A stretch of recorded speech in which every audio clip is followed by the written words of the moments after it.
శ్రీ మహాగణపతే నమః. శ్రీ సరస్వత్యే నమః. శ్రీపాదవల్లభ నరసింహ సరస్వతి శ్రీ గురు దత్తాత్రేయాయ నమః. జాగ్రత్తగా కోరుకో. మనం చేసే ప్రతి పనికి ఫలం ఉంటుంది. పనికే కాక ఆలోచనకు ఫలం ఉంటుంది.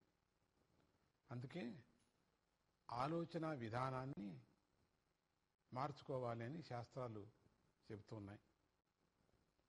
ఆలోచనకు కూడా ఫలం ఉంటుంది అనే విషయంలో కొందరు మాత్రమే ఏకీభవిస్తారు. ఇంగ్లీష్లో every action as its own reaction అనే మాట ఉన్నది. ప్రతి పనికి దానిదే అయిన ప్రతిఫలం ఉంటుందని ఆ మాటకు అర్థమవుతుంది. ఆలోచన కూడా బుద్ధితో చేసే పనే కనుక దానికి ఫలాలు ఉంటాయని మన పెద్దలు చెప్పారు. ఇది బాగా అర్థం కావాలంటే మనం ఒక జానపద కథ చెప్పుకోవాలి. ఒకానొక సందర్భంలో ఒక బాటసారి ప్రయాణిస్తూ దారిలో ఒక మైదానాన్ని చేరుకున్నాడు. అంతవరకు ఎండలో నడిచి ఉండటం వల్ల బాగా అలసిపోయి అతడికి చెమటలు పట్టాయి. ఆశ్చర్యంగా ఆ మైదానంలో ఒక చెట్టు కనిపించింది. కాసేపు విశ్రామి చేసుకుందామని పడుకుందామని చెప్పేసి ఆ బాటసారి ఆ చెట్టు కింద కూర్చున్నాడు.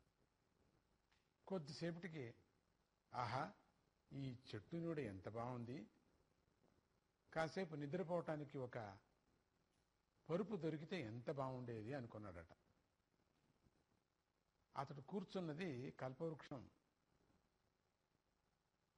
ఆ కల్పవృక్షం కిందని అతడికి తెలియదు.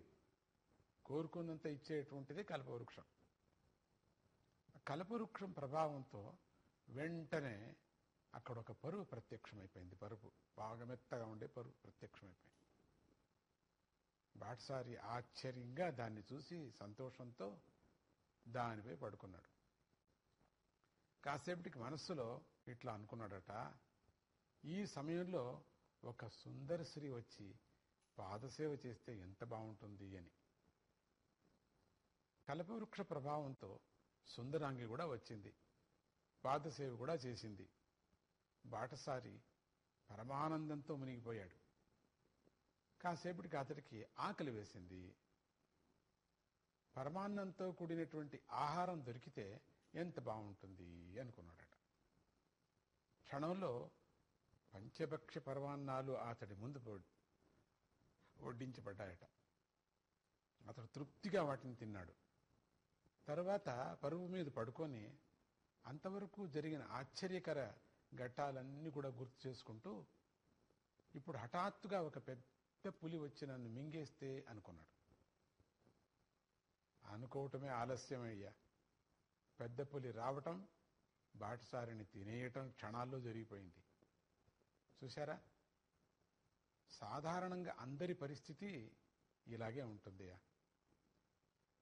మనం ప్రార్థించినవన్నీ భగవంతుడు అనుగ్రహిస్తాడు. పెద్ద పులి లాంటి ఆలోచన రాకోకుండా చూసుకోవటం మాత్రం మన కర్తవ్యం కదా. అహంకారమే పెద్ద పులి.